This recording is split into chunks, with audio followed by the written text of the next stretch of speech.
गुरु ब्रह्मा गुरु विष्णु गुरुर्देवो महेश्वर गुरु साक्षात् परम ब्रह्म तस्मै श्री गुरुवे नमः। सदाशिव समारंभां शंकराचार्य मध्यमाम् अस्मदाचार्य पर्यन्तां वंदे गुरु परंपराम्। ओम श्री गुरुभ्यो नमः। ओम श्री परमात्मने नमः। हम लोग जनक याज्ञवल्क्य संवाद पढ़ रहे हैं जो बृहद्राण उपनिषद पर आधारित है एवं श्री गुरुदेव द्वारा लिखित है। नारायण महर्षि याज्ञवल्क्य कहते हैं कि हे राजन, ध्यान पूर्वक सुनना।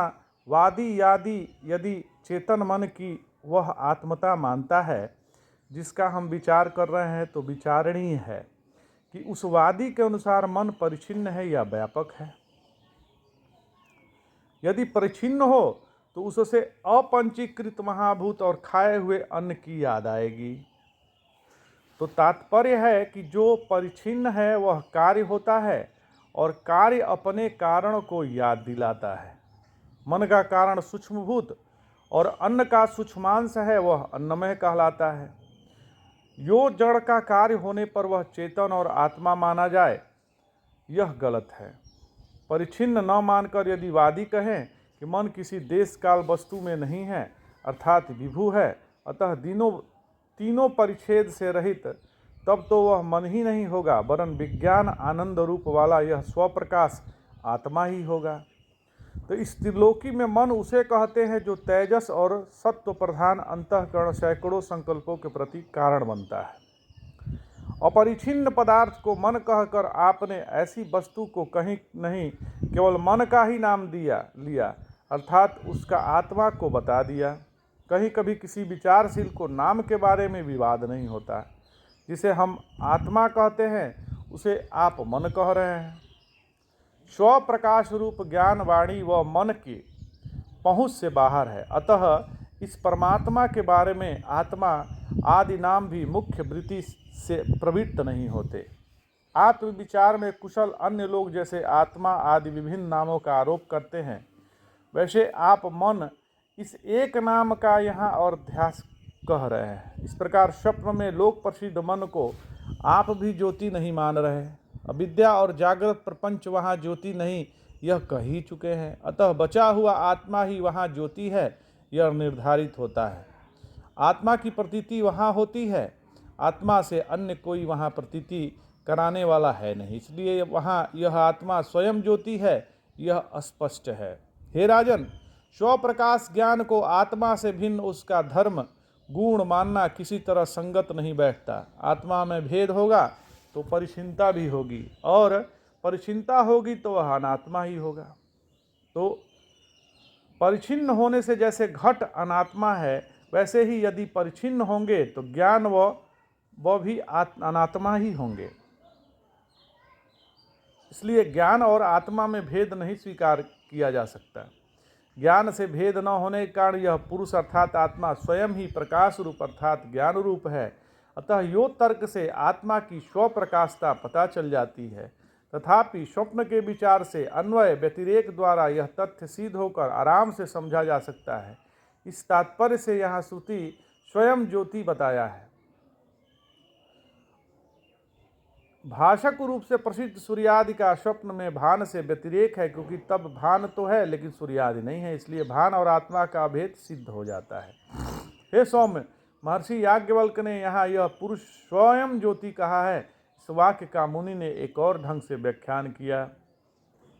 आगे बताना है कि सपने में आत्मा सभी दृश्य उत्पन्न करता है। उसकी भूमिका रूप में भी स्वयं ज्योति वाक्य का आशय महर्षि समझाते हुए कहते हैं कि हे नरेश, लोक में आग को स्वयं ज्योति तभी कहते हैं जब वह लकड़ी आदि को जला रही हो।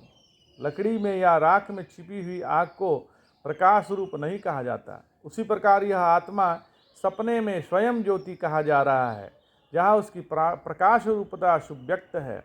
प्रलय में अव्यक्त हुए जगत का जो अभिन्न निमित्तोपादान जो कारण है, नाम रूप से रहित है, सभी देहों में मौजूद है, वह ब्रह्म ही स्वयं ज्योति आत्मा है।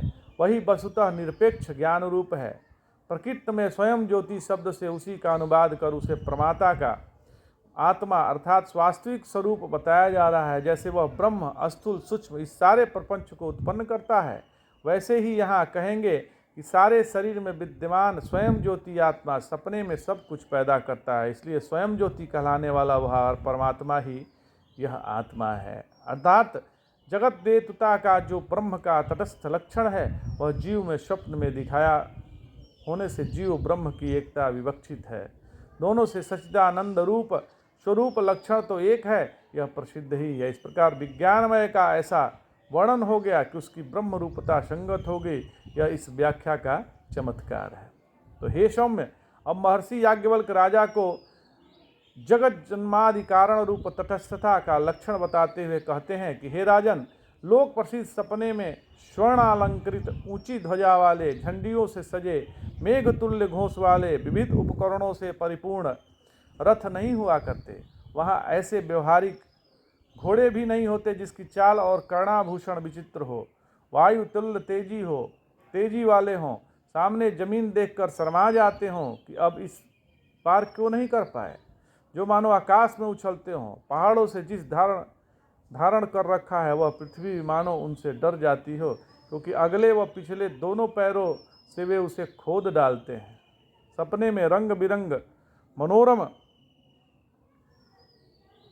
मुलायम ठंडे चंदन युक्त जल से सिंचित मार्ग भी नहीं हुआ करते हैं। घने बाजार आदि बीच से गुजरने वाले रास्ते सपने में नहीं होते, जिन्हें घड़ों पर रखे ऐसा दीपक प्रकाशित कर रहे हों, जो चित्र भीति पर खिंचे अनेक चित्रों की स्पष्ट दिखा देते हैं। वहाँ ऐसे पथ नहीं होते जिन पर स्वर्ण मणि रत्न के समूहों से हर समय अलंकृत अप्सरा तुल्य अनंत लालनाएं घूमती हो, जिनकी कर कमलों में दही लाजा आदि समेत सोने के बर्तन हो। जागृत अवस्था में जैसे अभिलषित युवतियों के संपर्क से भोजन पेय वस्त्र आभरण आदि से आनंद हो, ऐसे ही सपने में किसी चेतन या जड़ द्वारा दिए गए कोई आनंद नहीं होते। प्रिय मिलन और अप्रिय वियोग से जागृत में जैसे प्रसन्नता होती है, ऐसे सपने में कोई वास्तविक प्रसन्नता नहीं होती। जैसे जागृत संसार में पुत्रादि रहित व्यक्ति को पुत्रादि उत्पन्न होने पर खास हर्ष होता है, वैसे सपने में कोई हर्ष नहीं हुआ करता। जागृत की तरह वहाँ लबालब भरे तालाब और पानी के कुंड भी होते नहीं हैं। लोकपालों सहित लोक दिशाएं, नभ आदि पंचमहाभूत स्वेद जादि चारों तरह के प्राणी, ब्रह्मांड या उससे बाहर स्थूल सूक्ष्म कोई पदार्थ सपने में नहीं हुआ करता। उस एक मन को छोड़कर पूर्वोक्त कोई पदार्थ ही सर्वानुभूत स्वप्न में नहीं होता। तब यह स्वयं ज्योति आत्मा उसी प्रकार सारे दृश्यों का कर्ता बनता है, जिस प्रकार व्याकृत उपाधि वाला ईश्वर इस जगत सिद्ध संसार का करता है। हे राजन, जिन रथ आदि के बारे में अभी कहा वे सपने में नहीं होते। रथादि प्रधान है। जिस विश्वात्मक चित्र में यह चित्र आत्मा माया द्वारा मन रूप भीत पर खींच लेता है, इसलिए उसे स्वप्न प्रपंच का कर्ता रचयिता कहते हैं। हे राजन, ब्राह्मण वाक्यों में वेदों का ब्राह्मण भाग में आत्मा स्वप्रकाश है, यह समझाने के लिए सब शरीरों में विद्यमान आत्मरूप परमेश्वर को स्वप्न में जिस तरह कर्ता बताया है, वैसे ही मंत्रों द्वारा भी बताया गया है। श्रुति ने 4 मंत्र उपन्यस्त किए हैं जिसमें यही विषय कहा है। श्रुति ने जो 4 मंत्र उपन्यस्त किया है उस पर अगले क्रम में विचार करेंगे। आज इतना ही। जय जय शंकर, हर हर शंकर, नमामि शंकर, भजामि शंकर, नमः पार्वती पतये, हर हर महादेव।